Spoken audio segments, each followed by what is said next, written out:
কেরাত নামাজটা ভুল। এক, অনেকে ইমামের পিছনে বিড়বিড় করে সূরা ফাতিহা বা অন্য কিছু পড়তে থাকে, অথচ মুক্তাদির জন্য সূরা ফাতিহা বা অন্য কোনো সূরা মুখে পড়া নিষেধ। একটা হলো যে ইমাম যখন সশব্দে কেরাত পড়েন ফজর, এশা এবং মাগরিবের নামাজে, তখন তো শোনাই যায়। যখন শোনা যাবে না বাকি দুই নামাজে, হাদিসের ভাষ্য অনুযায়ী তখনও চুপ থাকবে, কারণ হাদিসে বলা হয়েছে মান কারা লাহু ইমামুন ফাকারাতুল ইমাম লাহু কিরাত, যে ব্যক্তির ইমাম আছে ইমামের কেরাতি মুক্তাদি কেরাতের জন্য যথেষ্ট। এই জন্য ওই নামাজগুলোতে চুপ থাকবে, নামাজের মধ্যে মনোযোগ রাখবে। দুই, অনেকের ধারণা অনুচ্চ স্বরে কেরাত পড়লে মদ, গুন্না, ইজহার, ইখফা ইত্যাদির প্রতি লক্ষ্য করার প্রয়োজন হয় না। এটা সঠিক নয়। ইজহার, ইখফা মানে এই যে এটা গুন্নার মধ্যে আমরা সবগুলো একসাথে পড়েছি, আমরা আলাদা নাম দিয়ে পড়িনি, যাতে আপনারা সহজে মনে রাখেন। বরং সব কেরাতেই তাজবিদ জরুরি। তাজবিদ মানে কুরআন সহিহ করার রুলস গুলোকে তাজবিদ বলা হয়। তাই সিররি নামাজে, সিররি মানে যেগুলোতে কেরাত নিঃশব্দে পড়া হয়, জাহরি নামাজের মতো, জাহরি মানে জোরে কেরাত পড়া হয়, সময় ব্যয় করে তাজবিদ সহ কেরাত পড়া উচিত। অর্থাৎ জোরে, আমি যখন জোরে জোরে কোরআন শরীফ নামাজে পড়বো, যেরকম ফজর নামাজ, এশার নামাজ, তখনও যেরকম সুন্দর করে পড়তে হবে। আর নিঃশব্দে আসর এবং জোহর নামাজে যদি পড়ি তখনও নিঃশব্দে পড়তে হবে।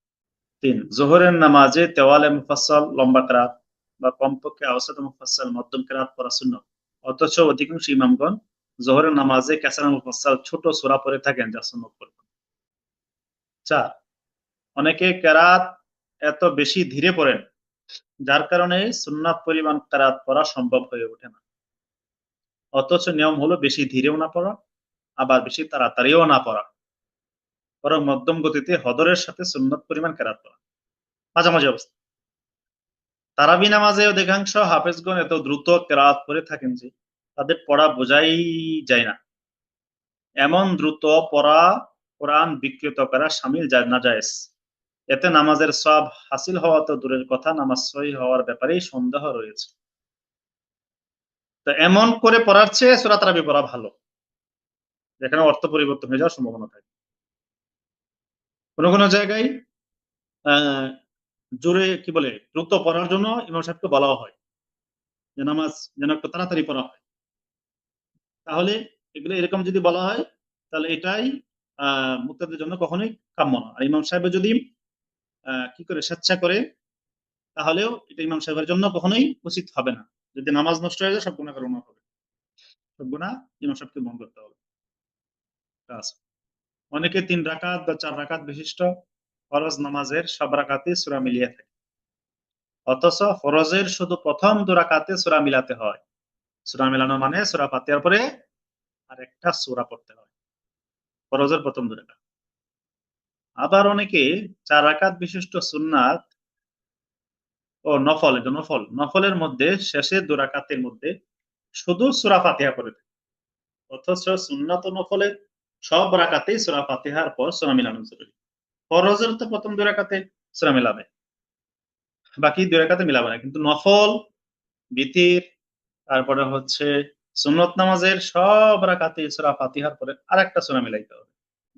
6, অনেক ইমাম প্রথম রাকাতকে দ্বিতীয় রাকাত থেকে 3 আয়াত বা তার বেশি লম্বা করে থাকে, অথচ সুন্নাত হলো একমাত্র ফজরের নামাজ ব্যতীত অন্য 4 ওয়াক্তে উভয় রাকাতে কেরাতের পরিমাণ সমান রাখে এবং 1-2 আয়াতের বেশি না বাড়ানো। দ্বিতীয় রাকাতটা 1-2 আয়াত বেশি হতে পারে।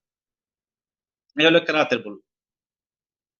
তো একটু শুনে নেই এখানে কোনো প্রশ্ন আছে কিনা, যে কোনো প্রশ্ন থাকলে প্লিজ।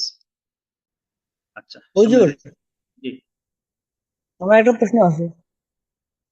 ফরজ নামাজে যদি নামাজ হয়, লাস্টে যদি আমি দুই রাকাত যদি না পাই, তাহলে 2 রাকাতে কি সূরা ফাতিহার সাথে অন্য কোনো সূরা মেলানো যাবে নাকি? না মনে হয়। প্রথম 2 রাকাত যদি ছুটে যায়, তাহলে আপনার এই 2 রাকাত যেভাবে একাকি করলে না, পড়তেন খালি সূরা ফাতিহা। সেভাবেই পড়বেন, অর্থাৎ সূরা ফাতিহার পরে অন্য সূরা মিলাইতে হবে। সূরা অন্য সূরা মিলাবো, হুম, মিলাইতে হবে। তারপরে সালাম ফেরা যাবে, তাই তো? হ্যাঁ, তারপরে সালাম ফিরান। আর আসরের না আর আর আসরের নামাজে ইমামের পিছনে সূরা পড়া যাবে না?